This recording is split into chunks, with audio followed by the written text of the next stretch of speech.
मैं हूं निकिता और आप देख रहे हैं सत्यहिंदी.com। चलिए एक नजर डालते हैं अब तक की सुर्खियों पर। राहुल गांधी के संसद सदस्य के तौर पर अयोग्य घोषित होने के बाद जनप्रतिनिधित्व अधिनियम का मामला सुप्रीम कोर्ट पहुंचा है। बता दें, सुप्रीम कोर्ट में दायर की गई इस याचिका में दोष सिद्धि के बाद जनप्रतिनिधियों की ऑटोमेटिक अयोग्यता को अवैध और मनमाना बताया गया है।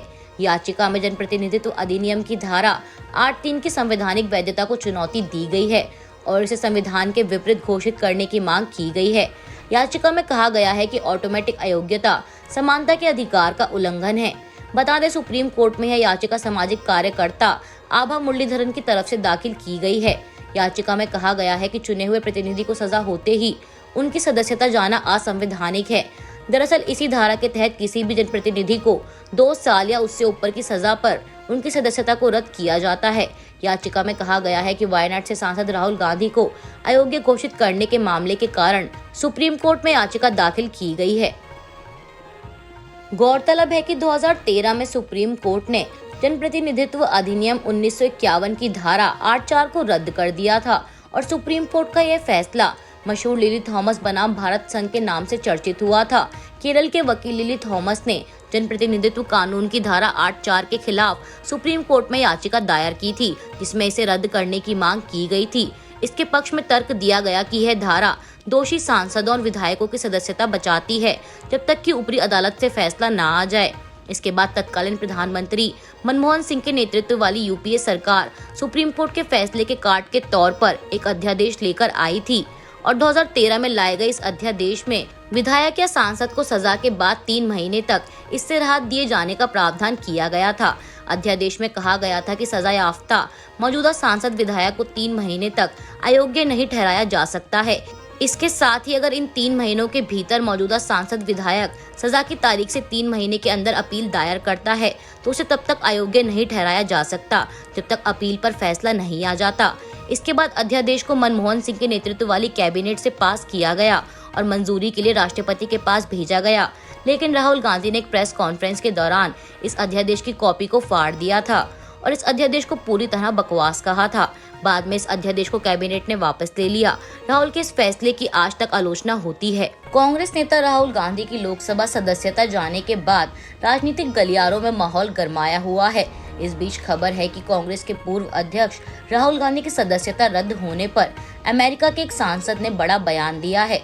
भारतीय मूल के प्रभावशाली अमेरिकी सांसद रॉ खन्ना ने शुक्रवार को इसे गांधीवादी विचारधारा के साथ विश्वासघात करार देते हुए ट्वीट कर कहा कि राहुल गांधी को संसद की सदस्यता से अयोग्य ठहराया जाना गांधीवादी दर्शन और भारत के गहरे मूल्यों के साथ गहरा विश्वासघात है। यह वह नहीं है जिसके लिए मेरे दादाजी ने अपनी जिंदगी के कई साल जेल में कुर्बान कर दिए थे। इसके साथ ही रॉ खन्ना ने प्रधानमंत्री नरेंद्र मोदी से इस मामले में हस्तक्षेप करने का अनुरोध करते हुए एक अन्य ट्वीट कर लिखा कि भारतीय लोकतंत्र के हित के लिए आपके पास इस फैसले को पलटने की शक्ति है। आपको बता दें कि रॉ खन्ना अमेरिका की प्रतिनिधि सभा में सिलिकॉन वैली का प्रतिनिधित्व करते हैं। वे भारत और भारतीय अमेरिकियों पर अमेरिकी संसद के कॉक्स के सह अध्यक्ष हैं। वही अमेरिका के इंडियन ओवरसीज कांग्रेस के उपाध्यक्ष जॉर्ज अब्राहम ने राहुल की अयोग्यता को भारत में लोकतंत्र के लिए एक दुखद दिन करार दिया। उन्होंने कहा कि भारत के लोकतंत्र के लिए एक दुखद दिन है। राहुल गांधी को अयोग्य ठहराकर मोदी सरकार हर जगह अभिव्यक्ति की आजादी और भारतीयों की आजादी के लिए मौत की घंटी बजा रही है। 2024 के आम चुनाव होने में अभी काफी समय बाकी है, लेकिन चुनावों को लेकर देश की सियासत में अभी से खासा उबाल देखने को मिल रहा है। वहीं इस बीच खबर है कि समाजवादी पार्टी के अध्यक्ष अखिलेश यादव ने कांग्रेस पार्टी को नसीहत देते हुए कहा कि कांग्रेस को अब क्षेत्रीय दलों को आगे करना चाहिए, तभी बीजेपी से टक्कर संभव है। दरअसल मानहानि केस में राहुल गांधी को झटके के बाद कांग्रेस के साथ ही पूरा विपक्षी खेमा ये तय करने में लगा हुआ है कि अब अगला कदम क्या होगा। इस मामले में आज अखिलेश यादव ने कहा कि राष्ट्रीय दलों ने हमेशा क्षेत्रीय दलों का अपमान किया है। पहले यह कांग्रेस ने किया, भारतीय जनता पार्टी करती है।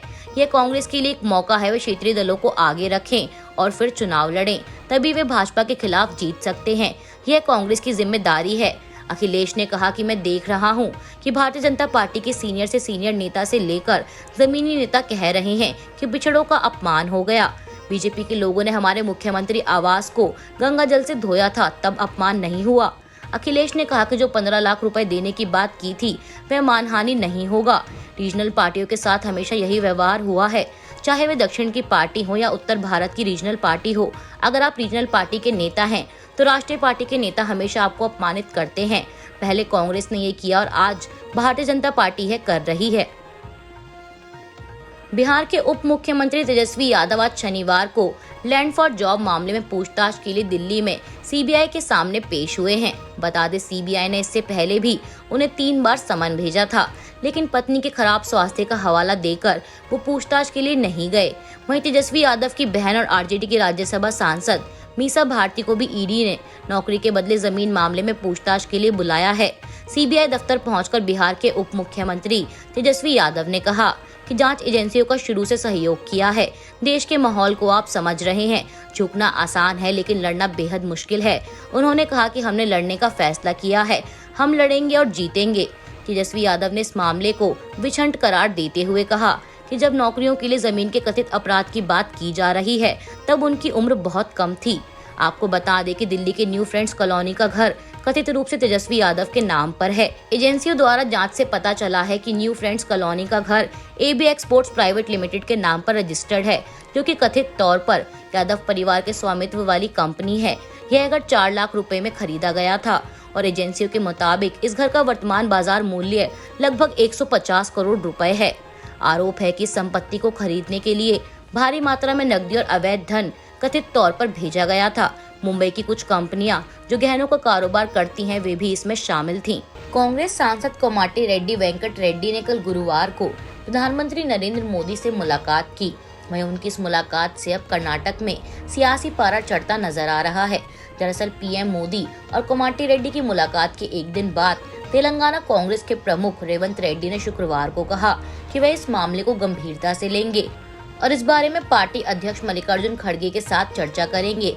रेवंत रेड्डी ने कोमाटी रेड्डी की पीएम मोदी के साथ मुलाकात को दुर्भाग्यपूर्ण करार देते हुए कहा कि कल जब तेलंगाना कांग्रेस के नेता राहुल गांधी को सूरत की अदालत द्वारा सुनाई गई 2 साल की सजा को लेकर पूरे राज्य में अपना मौन विरोध जता रहे थे, तब पार्टी के वरिष्ठ नेता और सांसद कोमाटी रेड्डी वेंकट रेड्डी प्रधानमंत्री नरेंद्र मोदी से मिल रहे थे।